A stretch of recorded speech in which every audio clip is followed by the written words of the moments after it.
Est toujours avec nous. Dans un instant, c'est Jérôme Guedj qui nous rejoint. Philippe Juvin, est-ce qu'on est en train de passer du tout sauf le RN au tout sauf LFI? Je ne sais pas. En tout cas, j'appelle effectivement la gauche social-démocrate à se désolidariser de LFI.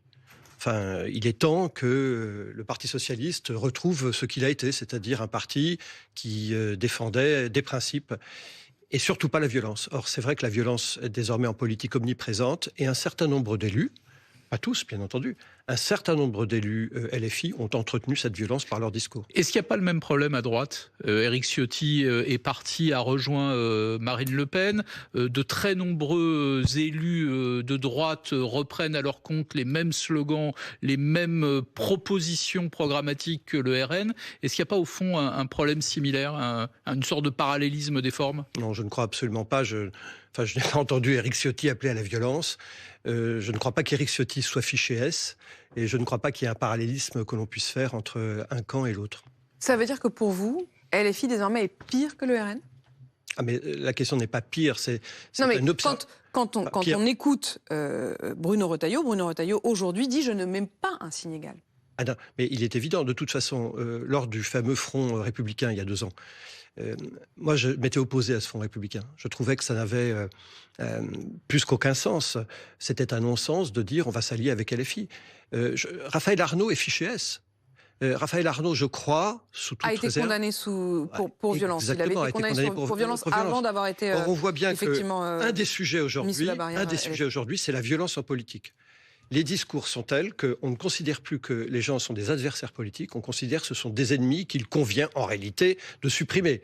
D'abord par la parole, mais quand vous parlez ainsi devant des esprits faibles sur les réseaux sociaux, que font les esprits faibles? Eh bien, ils traduisent en actes la violence que vous aviez en parlant. Puisqu'on va avoir les élections municipales, est-ce que c'est pas le produit aussi du non-cumul des mandats?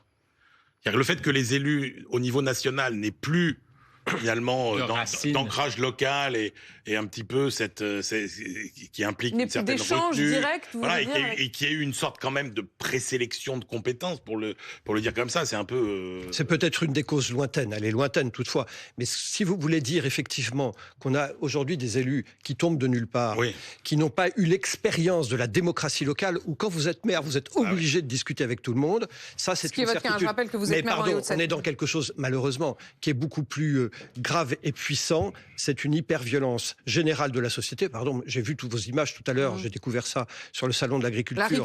Ou la RIX, enfin pour du nougat, enfin on est quand même dans un monde, c'est la 8e dimension cette affaire. Donc ça signifie que l'hyper-violence envahit tout, y compris le débat politique.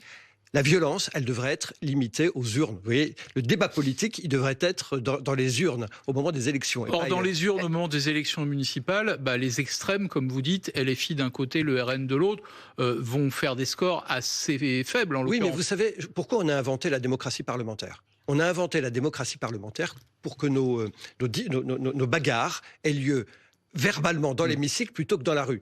Or, on s'aperçoit aujourd'hui que les bagarres très violentes dans l'hémicycle se traduisent dans la rue par des esprits faibles qui les entendent. Donc nous avons un devoir d'exemplarité, mais collectif. Il faut calmer les choses. Dans le discours. Calmer les choses. Philippe Juvin, le président de votre famille politique, avait en quelque sorte scandalisé, ou en tout cas c'était attiré beaucoup de critiques au moment où il avait appelé à faire barrage à un candidat LFI, la France Insoumise, aux dernières élections législatives partielles. Il y avait une élection partielle en Haute-Garonne de mémoire. Est-ce qu'aujourd'hui, vous, face à une candidature LFI, vous appelez, quel que soit le candidat en face, à voter pour le candidat en face? Non mais madame. Si vous dites il a eu raison, ça veut dire que de fait... En l'occurrence, il a eu raison dans cette affaire.